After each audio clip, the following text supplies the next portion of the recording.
act when you receive an actionable response.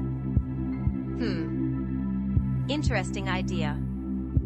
I had not thought about it that way.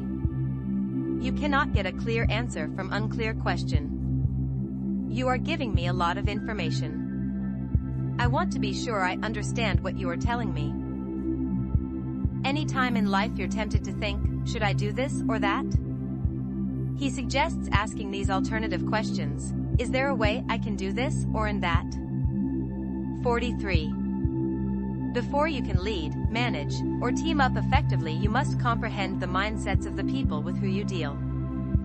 What's the real point of what he's saying? Avoid using the word I in your paraphrase, since that will likely lead you into responding with your point of view, rather paraphrasing the other person's concern. Note that preceding examples use the words you, your, or you are, not I.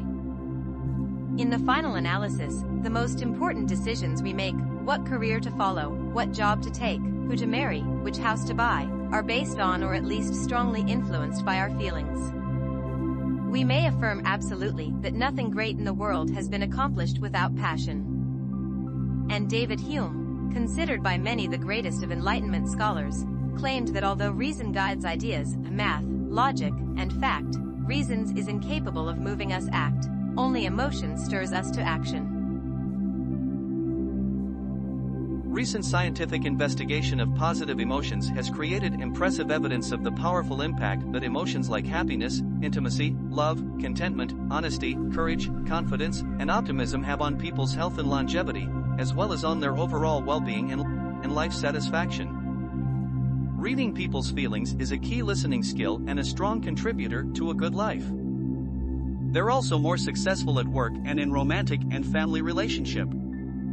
There's a possibility that, where there is love, there is also some hate, where there is admiration, there is also some envy, where there is devotion, there is some hostility, where there is success, there is also apprehension. When one partner makes changes, the other partner needs to make some coordinated changes.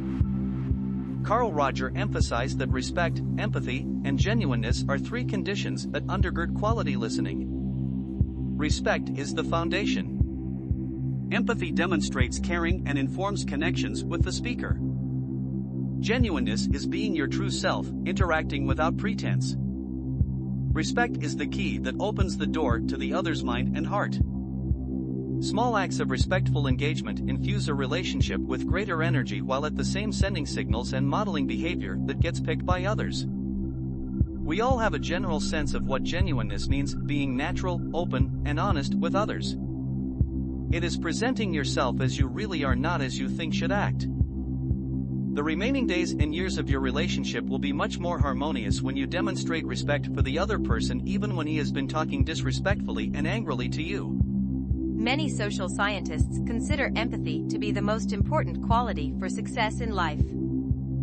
A University of Texas researcher found that empathy distinguishes the most tactful advisors, the most diplomatic officials, the most effective negotiators, the electable politicians, the most productive salespersons, the most successful teachers, and the most insightful therapist. Stephen Covey wrote that empathic interaction is one of the 7 habits of highly effective people. And Daniel Goleman considers empathy to be at the heart of emotional intelligence. Defense Secretary McNamara concluded, "Rule no one in international management is empathic with your enemy." Social science research reveals that the more you care about other people, the more likely you are to be healthy and happy. What's well begun is half done, Aristotle. Plato pointed out that the beginning is the most important part of the work. Evidence from many types of skill development shows that if the learner does not start using a newly learned skill within the first week or so, she probably never will. Rather than think of it as a lost opportunity, consider that you can have a recovery conversation. I've been thinking about conversation yesterday. I don't feel comfortable with the way I handled. I'm trying to be a better listener. It is not easy for me, and sometimes I blow it. I hope you'll hang in there with me. A little knowledge that acts is worth infinitely more than much knowledge that is idle, Khalil Gibran. Knowing is not enough, we must apply. Willing is not enough, We must do, Johann Wolfgang von Goethe.